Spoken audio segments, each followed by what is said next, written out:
రాహుల్ గాంధీ గారిని అడుగుతా ఉన్నాను. కేతనపల్లి నుంచి రాహుల్ గాంధీ, నువ్వు పెట్టినటువంటి ఓటుకు నోటు దొంగ రేవంత్ రెడ్డి ముఖ్యమంత్రి గారు, మీరు సమాధానం చెప్పాలి ఈ ప్రజాస్వామ్య దేశానికి. దీన్ని కూని చేసినటువంటి రాహుల్ గాంధీ దీన్ని పట్టుకొని తిరుగుతా ఉన్నాడు.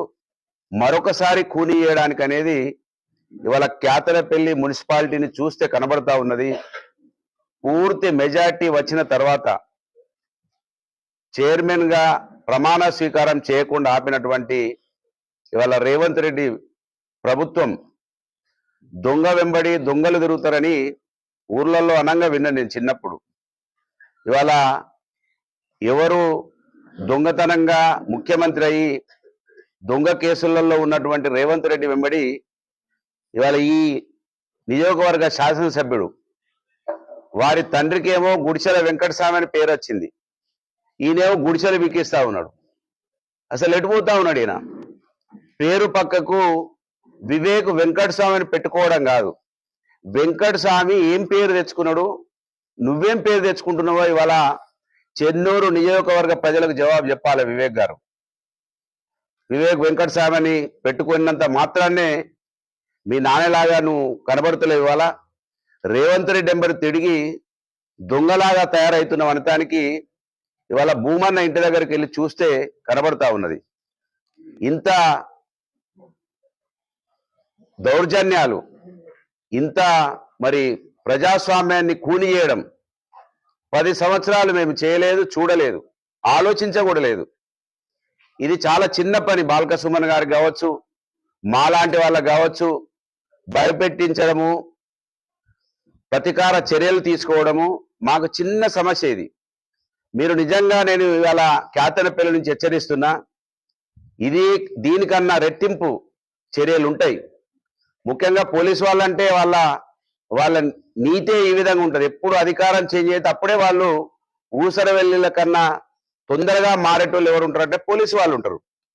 పోలీసు వాళ్ళని ఎవరు పట్టించుకోరు, ఎందుకంటే వాళ్ళు అట్లే ఉంటారు. వాళ్ళ కుర్చీల కోసం, వాళ్ళ పోస్టింగ్ల కోసం నీచంగా దిగజారేటోళ్ళు ఎవరైనా ఈ దేశంలో ఉంటారో వాళ్ళే ఉంటారు. వాళ్ళని నేను పట్టించుకోవడం లేదు, ఎందుకంటే వాళ్ళు అదే విధంగా కొనసాగుతా ఉన్నారు. కానీ ఇక్కడ సింగరేణి వాళ్ళని నేను చూస్తుంటే ఆశ్చర్యం అనిపిస్తా ఉన్నది. నేను సింగరేణి వాళ్ళని హెచ్చరిస్తున్నా, బిడ్డ మీరు మాత్రం ఎక్కడికి ఉరకలేరు, ఉరికినా దొరకబడతాం మిమ్మల్ని. మీరు ఇళ్లలో పోయి కూర్చున్నా మిమ్మల్ని పట్టుకొస్తాము. ఆ రోజులు వస్తాయి, దానికి ఎవరూ బాధ్యులు కాదు, మీరే బాధ్యులు అవుతారు. ఇవాళ పాతకాలంలో ఏదైనా జరిగితే కనబడకపోయేది, వినబడకపోయేది. ఇవాళ ప్రతిదీ కనబడుతున్నది, వినబడుతున్నది, అది స్టోరేజ్ అయి ఉంటున్నది. దాన్ని బయటికి తీస్తాం. మీరు వాయో వావా అని మొత్తుకున్నా కూడా ఆ వీడియోలు మీ పక్కకు పెట్టి మీకు చూపించుకుంటూ మీకు పనిష్మెంట్ అవుతుంది. సింగరేణి వాళ్ళు మరీ కాంగ్రెస్ కండువలు కప్పుకొని ఎమ్మెల్యేలు ఏది చెప్తే చేస్తా ఉన్నారు. ఇది అవమానం, ఇది దౌర్జన్యం. ఎందుకంటే ఇది ప్రజాస్వామ్య దేశం. మీరు ఈ రాష్ట్ర ప్రభుత్వానికి జవాబుదారి కాదు, కేంద్ర ప్రభుత్వం కూడా దీనిలో వాటా ఉన్నది. అది మర్చిపోయి ప్రవర్తిస్తా ఉన్నారు. సింగరేణి అధికారులను తస్మ జాగ్రత్త. వాళ్ళ ఇంటికి ఏదైతే మా సోదరిమణిని మీరు అవమానపరిచారో మీకు కూడా అదే గతి పడుతుంది. మీ భార్యలు కూడా, పిల్లలు కూడా ఏడ్చే రోజులు వస్తాయి. అది జాగ్రత్తగా గమనించండి, నేను హెచ్చరిస్తా ఉన్నాను.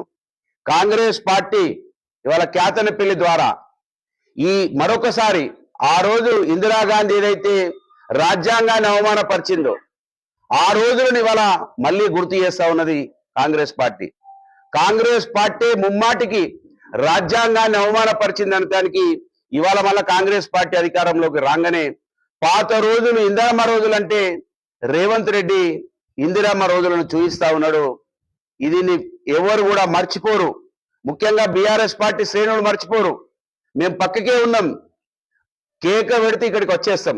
కొప్పులీశ్వర్ అన్న ఏదైతే చెప్పిండో లక్షలాదిగా తరలి వస్తాం. అధికారం ఉన్నది, ఏదో చేస్తాం అనుకుంటున్నారు. నీ పోలీసులు సరిపోరు, అది గుర్తుపెట్టుకోవాలి. పోలీసులు కూడా ప్రజాస్వామ్యాన్ని కాపాడాలని, ల్యాండ్ ఆర్డర్ బాగా ఉండాలని, ప్రజలు ఈ రాష్ట్రం గొప్పగా వర్ధిల్లాలని కేసీఆర్ గారు ఆశించారు కనుకనే మేము కామ్గా ఒప్పుకుంటున్నాం. లేకపోతే మేము కూడా మొత్తంగా వస్తే నీ పోలీసులు నీ జైలు సరిపోవు. అది గమనించాలి ఇక్కడ ఉన్నటువంటి పోలీసు వ్యవస్థ. కనుక ఇవాళ కేతనపల్లిలో ఏదైతే ప్రజాస్వామ్యం కూని అవుతున్నదో, సంవిధాన్ బచావ్ అని ఏదైతే ఈ రాజ్యాంగాన్ని పట్టుకొని తిరుగుతున్నటువంటి రాహుల్ గాంధీ కళ్ళు తెరువు దొంగల ముఠా నాయకుడు రేవంత్ రెడ్డి అదే విధంగా ముందుకెళ్తా ఉన్నాడు. ముఖ్యమంత్రి అయిన తర్వాత 1% కూడా ఇప్పటి వరకు ఆయన లోపల ప్రవర్తన లోపల మార్పు రాలేదు. కేసీఆర్ గారిని తిట్టడము, కేసులు పెట్టించడము, అంతమొందించే ప్రయత్నం చేయడము, ఆయనను చూసుకొని ఆయన మంత్రివర్గము ఎమ్మెల్యేలు అంతటా కూడా ఇదే ధోరణి అవలంబిస్తా ఉన్నారు. దీనిని పూర్తిగా ఖండిస్తా ఉన్నాం. బాల్క సుమన్ గారికి, ఇక్కడ ఉన్నటువంటి బీఆర్ఎస్ పార్టీ కార్యకర్తకి యావత్ తెలంగాణ అంతా కూడా అండగా ఉన్నది. ముఖ్యంగా నేను సిపిఐ గారి వాళ్ళ నాయకులను కూడా మనస్ఫూర్తిగా అభినందిస్తా ఉన్నాను. ఇవాళ కాంగ్రెస్ పార్టీ నీతి తెలిసింది, అది మీరు ఇవాళ మా బీఆర్ఎస్ పార్టీ బాల్క సుమన్ పొత్తుల ద్వారా, లేకపోతే ఇలా నీతి ఇప్పటికే ఇంకా తెలియకుండా ఉండేది.